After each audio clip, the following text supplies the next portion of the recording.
Привет, друзья! Вы на канале Классика орхидейного жанра. Сегодня у нас отчетное видео о применении толстянки для лечения стволовых гнилей у орхидей.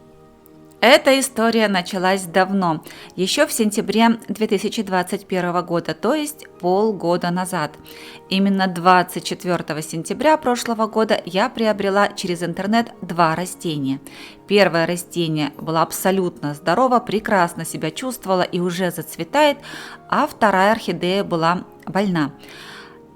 Если вдруг вы в первый раз на этом канале и не знакомы с этой историей, пройдите в плейлист «Фаленопсис и вопросы по уходу» и найдите в нем видео «Толстянка для лечения орхидей». В этом видео я очень подробно рассказываю и показываю буквально полчаса о том, как я лечила это растение в течение месяца. Это видео вышло 6 ноября прошлого года. Видео произвело настоящий фурор среди орхолюбителей, а толстянка была признана открытием года. В этом видео я познакомлю вас с основными вехами развития событий за эти полгода и покажу вам результат, а также расскажу, почему именно сейчас я решила познакомить вас с этим результатом, ни раньше, ни позже. Но, как всегда, обо всем по порядку. На ваших экранах съемки 24 сентября прошлого года и два новых растения в моем доме. И вот правое растение Phalaenopsis Sunset Love собственной персоной. При первом не особо внимательном рассмотрении оба растения показались здоровыми, красивыми, мощными, сильными в 12 горшках и в очень влагоемком субстрате. Его еще называют субстратом-убийцей. Кто-то любит этот субстрат, кто-то его чрезвычайно боится и стремится сразу пересадить орхидею из этого субстрата в менее влагоемкий. Именно в это время, то есть в сентябре 2021 года, у нас стартовал проект по непересаживанию орхидей из покупных посадок и выращивания этих орхидей до цветения в старых горшках. Начиная этот проект, я думала, что только эти два растения будут участвовать в эксперименте, но дела обстоят иначе. За всю осень и всю зиму этого года я не пересадила ни одно растение из покупных посадок. Как купила, так и выращиваю. Некоторые из этих орхидей вы видели, и они уже были героями отдельных видео. С некоторыми орхидеями вы не знакомы вовсе. И постепенно я буду вас с ними знакомить. Сейчас на ваших экранах Phalaenopsis Sunset Love. Этот фаленопсис оказался в самом плачевном состоянии из всех, которые приобретались за это время. Мы все привыкли рассматривать орхидеи в анфас, то есть спереди, там, где цветы, и любоваться этими цветами. Не всегда нашему пристальному вниманию подлежит тыльная сторона. И вот как-то развернув этот фаленопсис другой стороной, то есть к себе задом, а к лесу передом, я увидела стволовую гниль. Сказать, что я была расстроена, ничего не сказать. Я, конечно же, обратилась к продавцу, который порекомендовал мне снять несколько листьев этой орхидеи и обработать оголенный стебель орхидеи Максимом.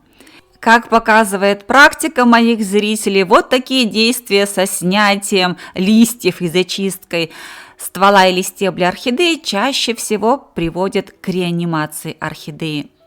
В любом случае, декоративность листовой массы орхидеи будет полностью утрачена. Для меня декоративность каждого растения в коллекции очень важна, потому что орхидеи находятся там, где постоянно нахожусь я. Для них не оборудована отдельная комната, они не находятся на отдельном балконе или в какой-то теплице. Где они, там и я. Где я, там и они. И тогда я решила попытаться сохранить декоративность этого растения и всей его листовой массы с помощью целебных свойств лекарственных растений. В этот момент я решила лечить эту орхидею с помощью толстянки. Толстянки, красулы, живого дерева, денежного дерева или растения хирурга. Для лечения я использовала нижние листья толстянки, вот именно этого деревца, который вы видите сейчас на своих экранах. Толстянка все лето жила на открытом балконе, Листья ее выросли толстыми, сочными, мясистыми. Нижние листья пожелтели. В прошлом видео у меня спрашивали, почему лист, который я использую, желтого цвета. Признаться честно, на тот момент я совершенно об этом не задумывалась. Я просто взяла самый нижний лист, оторвала его, помыла, разделила на две части и принялась использовать. Еще раз акцентирую ваше внимание, вопросов на эту тему было очень много. Сколько раз и с какой периодичностью? Все очень индивидуально. В моем случае помогли 3 обработки с интервалом в неделю. Трижды я обрабатывала свою орхидею листом толстянки полностью. Полностью, друзья, это означает всю орхидею. Я брала лист толстянки и обмазывала им каждый лист орхидеи с тыльной стороны, то есть с нижней стороны, и с верхней стороны. То есть не было участка листовой массы орхидеи, которая не была бы в соке толстянки. Всю орхидею от и до. Как показывает практика и моя, и зрителей канала, результат виден после первой обработки. Гнилевая поверхность перестает разрастаться. То есть процесс купируется и начинается процесс лечения. При этом хочу обратить ваше внимание, что иммунитет у каждого растения индивидуален, и он может быть разным. Одним орхидеям может быть достаточно 2-3 обработок, другим потребуется больше. Это все я говорю вам уже с высоты опыта применения толстянки на орхидеях. Разные орхидеи мне приходилось уже выхаживать с помощью толстянки. И для всех них не может быть одного и того же плана действий. И теперь, спустя полгода использования толстянки на своих орхидеях, я могу точно сказать, что передозировать толстянку невозможно. И если вдруг у вас много толстянки и много сока толстянки, вы можете обрабатывать свои орхидеи и для лечения, и профилактически. Хуже им от этого точно не будет. Итак, 3 обработки с интервалом в неделю. Орхидея обмазывалась полностью разрезанным листом толстянки по всей площади поверхности листовой массы. И вот такой результат в итоге. Часто после этого я пыталась понять, как это произошло. Как толстянка сделала так, чтобы рана как бы затянулась, как бы зарубцевалась и покрылась таким белым налетом. Это высохший сок толстянки. Он делает раневую поверхность белой, гладкой, просто здоровой. Результат грандиозный и заслуживающий восхищения. Он не может не радовать. Получив результат, надо суметь его сохранить. Что делала я, чтобы сохранить и закрепить результат? Первые 2 месяца после лечения я абсолютно и совершенно не поливала это растение сверху. Для того, чтобы компенсировать возможный недостаток воды, я использовала внесубстратные корни этой орхидеи. Я поместила их в емкость с водой. Забегая вперед, могу вам со всей ответственностью сказать, что абсолютно все корни этой орхидеи в этом субстрате убийцы за полгода удалось сохранить. Абсолютно все корни. Если вы до сих пор не знаете, как поливать орхидеи в разных субстратах, пройдите в плейлист «Фаленопсис и вопросы по уходу» и найдите в нем видео «Полей так, если не знаешь как». В декабре прошлого года я поняла, что результат носит устойчивый характер, и полив орхидеи можно изменять. И я его изменила. На тот момент я уже не боялась поливать орхидею сверху. Почему? Потому что у орхидеи появился новый лист. Его вы сейчас видите в середине розетки орхидеи.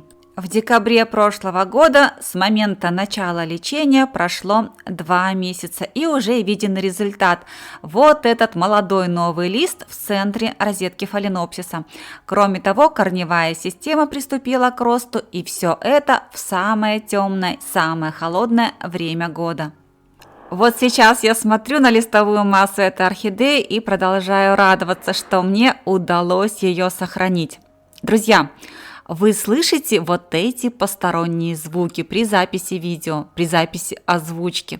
Вы представляете, в прошлом году, в октябре месяце, я объявила вам, что видео, возможно, не будут носить регулярный характер, потому что у соседей сверху начался ремонт. Друзья, вы не поверите. Этот ремонт продолжается до сих пор. За эти полгода растения отрастили себе новые листья, зацвели, отцвели, а ремонт все продолжается. Это какое-то безумие, реально безумие. И вот, друзья, с момента предыдущих кадров, то есть с момента выхода нового листика из центра розетки, прошло еще 2,5 месяца. На ваших экранах середина февраля этого года, 15 февраля 2022 года. Я для вас продолжаю фиксировать все основные моменты для того, чтобы в дальнейшем, как сейчас, показать вам все подробности. И что мы видим, друзья? Мы видим, что тот листик, который только-только появился на предыдущих кадрах, уже практически вырос. Вы посмотрите, какой он большой. Кроме этого, мы видим инициацию нового цветоноса. У нас появился цветонос, и он уже сантиметра 3 длиной. Всякий раз, фиксируя эти моменты, я порывалась сделать для вас видео, чтобы порадовать вас и порадоваться самой такому развитию орхидеи в зимний период, в самый холодный и в самый темный период времени. Я смотрела на новый цветонос, я смотрела на развитие новых цветоносов из пробужденных меристемных почек на старых цветоносах. И это все меня необыкновенно радовало, ведь с помощью толстянки мне удалось сохранить шикарную листовую массу этого растения, ни капельки не повредив ее. За такую листовую массу стоило побороться, ведь листья у этого растения просто великолепны, а тургор, как я всегда говорю, просто железобетонный. Вы посмотрите, а главное послушайте, как гремят эти листья. Ну а теперь давайте посмотрим на место былой гнили, как оно выглядело на середину февраля этого года. Все выглядит очень пристойно, прилично, гнилевые процессы не распространяются, а былая пораженная поверхность покрыта высохшим слоем сока толстянки. Каким еще способом можно наносить сок толстянки, если вы не хотите это делать руками? Вот так, с помощью кисточки. Делите лист толстянки на 2 части, укладываете их на какую-то ровную поверхность и выдавливаете сок непосредственно с помощью кисточки. Ею же наносите на ствол или стебель растения. Еще через месяц вокруг места поражения начался корневой рост из стебля орхидеи. И вот это, друзья, является настоящей победой. На этом этапе я практически каждый день собиралась сделать видео, ведь и цветонос уже подрос, и хорошо видно, как прекрасно он развивается. Новый лист уже практически полностью вырос, и корневой рост от пораженного ранее стебля. Все было прекрасно. Все и сейчас прекрасно. Посмотрев 3 дня назад вот на эти отрастающие корни, я поняла, что могу не успеть зафиксировать эту картину, а в дальнейшем вот былую гнилевую поверхность, может быть, просто уже не видно. Когда левый корень наберет такую же мощь, как и правый, он попросту будет загораживать собой ту поверхность, которая нас интересует. Таким образом, друзья, пока еще видно, я сделала вот это видео, которое можно считать отчетным. Полгода с момента покупки прошло, растение живо, прекрасно перенесло лечение толстянкой, здорово и вот так великолепно развивается. В начале видео я говорила вам, что всю корневую систему этого фаленопсиса с момента покупки и до сегодняшнего дня удалось сохранить. Сохранить вот в этом очень влагоемком субстрате, который многие не любят и признают субстратом убийцей корней. Корни удалось не только сохранить, но и приумножить. Посмотрите, как их много. Они буквально укладываются кольцами по дну горшка, создавая тем самым своеобразное гнездо. Если вы помните, фаленопсисы относятся к эпифитам. Эпифитам гнездового или кармашкового типа. В эти гнезда в жесточайших природных условиях фаленопсисы собирают листовой опад, перегной, продукты жизнедеятельности животных, птиц и, конечно же, задерживают и сохраняют в них воду. Часто в комментариях у меня спрашивают о цвете корней фаленопсиса, почему некоторые корни имеют вот такой светло-желтый цвет. Такой цвет у корней фаленопсиса, которые формировались без доступа солнечного света, то есть в темном кашпо. Такие корни не утрачивают свою функциональность, они точно так же работают, как и темно-зеленые корни, а также корни любого другого цвета. Цвет корней, друзья, не имеет никакого решающего значения. Главное, чтобы корень был твердый, филамен выполнял свои функции и снабжал водой центральный или осевой цилиндр корня. С противоположной стороны ствола также начинают отрастать новые корни, и это не может не радовать. Растут корни, в посадке с орхидеи появился сосед, а точнее соседка. Невесть откуда в посадке проросла кислица. Часто, друзья, я повторяю одно и то же, и в этот раз повторю вновь: живое к живому. Когда в посадках с орхидеями появляются другие растения, и рост, и развитие орхидей начинает происходить более стремительными темпами. Поэтому, друзья, если у вас есть такая возможность, обязательно подсадите в посадку к орхидеи какого-нибудь соседа или соседку. Это может быть какое-нибудь маленькое растение, неактивно растущее, которое сможет сопровождать орхидею хотя бы несколько месяцев. Ну а теперь давайте посмотрим на то, ради чего, собственно, мы и выращиваем орхидеи. Это, конечно же, цветы и цветоносы. Друзья, в этом вопросе у Sunset Love все просто великолепно. Вот так вырос новый цветонос у фаленопсиса, и у него пробудились меристемные почки на основном цветоносе и растут ответвления. Вот такая чудесная картина представляется нам на сегодняшний день. Ответвление от прежних старых цветоносов, новый цветонос и на нем также ответвление. Этот сорт славится своим пышным и обильным цветением.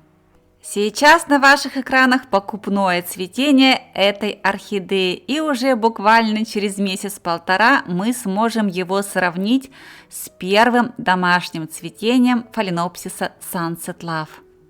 Полгода в домашних условиях и побежденная болезнь с помощью целебного или лекарственного растения, чудо-лекаря, толстянки, красулы, денежного дерева, растения хирурга, как угодно его назовите, но это растение спасает орхидеи. Это растение спасло уже, не побоюсь этого количества, тысячи орхидей зрителей этого канала. Я обязательно в дальнейшем буду знакомить вас со всеми этими историями излечения орхидей с помощью сока толстянки. Ведь такие истории случаются не только в моей орходеятельности, но и в деятельности зрителей нашего канала. После выхода первого видео на этом канале 6 ноября прошлого года зрители нашего канала лечили толстянкой не только орхидеи. Толстянкой лечились другие растения, толстянкой лечили людей. Обращаю внимание тех, кто не будет смотреть предыдущее видео, что толстянка признана слабоядовитым растением, ведь в соке этого растения содержатся микродозы мышьяка. В связи с этим у толстянки слабо обезболивающий эффект. С помощью толстянки зрители канала избавились от стоматита, а также от кожных дерматитов. Тем не менее, еще раз обращу ваше внимание, что в пищу в больших количествах толстянку принимать не нужно. И раз уж красоты цветения орхидей в этом видео было не так много, я покажу вам начало нового сезона цветения моих пафиопедилумов и моей ванды, моей синей ванды. Но нет, не могу я назвать этих красавцев ни башмаками, ни сапогами.